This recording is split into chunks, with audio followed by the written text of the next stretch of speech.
Is it okay not to be okay? This topic may sound little bit funny, but it carries a deep meaning and message to us. Friends, we often tend to worry unnecessarily and give ourselves trouble when there is no good reason at all. One day, when things clear up themselves, we smile with relief at our own foolishness. Let's start this wonderful story which has a magic formula for a happy life. Once, a very rich man called his chief accountant and demanded the current balance sheet of all his movable and immovable property. Presenting the total valuation, the accountant said, "You are the richest man of the town as of today. Sir, I feel so happy to say that your 3 generations to come can live happily without having to do anything." The rich man was excited to hear this, but from that very day on, he had a small suspicion in his mind that his 4th generation might suffer.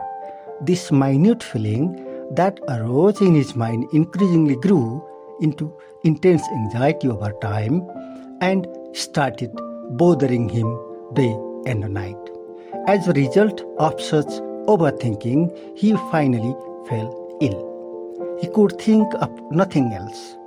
All kinds of treatment options were applied, but to no avail.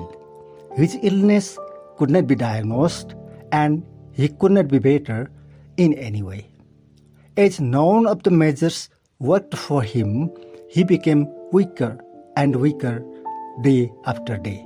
Finally, he was bedridden, and it seemed that he had only a slim chance of life.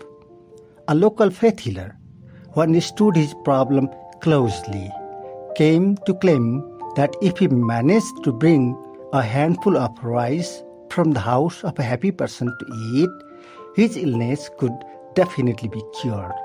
However, it was his last hope. The rich man sent his people immediately in all directions to find such a happy man. But nowhere was a single happy person to be found. All the people who were met and asked had some or the other anxiety of their own. No one was really happy. Finally, a laborer who had to earn his daily wages claimed that he was spending a fully happy and contented life. Though his family lived from hand to mouth, he actually looked carefree. He wanted to help the rich man, but the problem with him was that there was not even a handful of rice left in his house to give to the rich man. This episode was a real eye-opener for the wealthy man. After seeing this, he had a sudden realization that his anxiety was completely baseless and unnecessary. Happiness and sadness have nothing to do with our property. They are the state of our mind. With this, his distress and illness were both gone automatically, and he was again a happy man. Most of our worries are very much similar to that of the rich man and make no sense. If our problems are solvable, there is no need to worry, and even if they are unsolvable, no amount of our worriedness would come to anything. So why worry after all? God is ever ready to walk with you through your thick and thin. Come out of your anxiety. All of you have a precious, happy life to live and enjoy ahead. Thank you.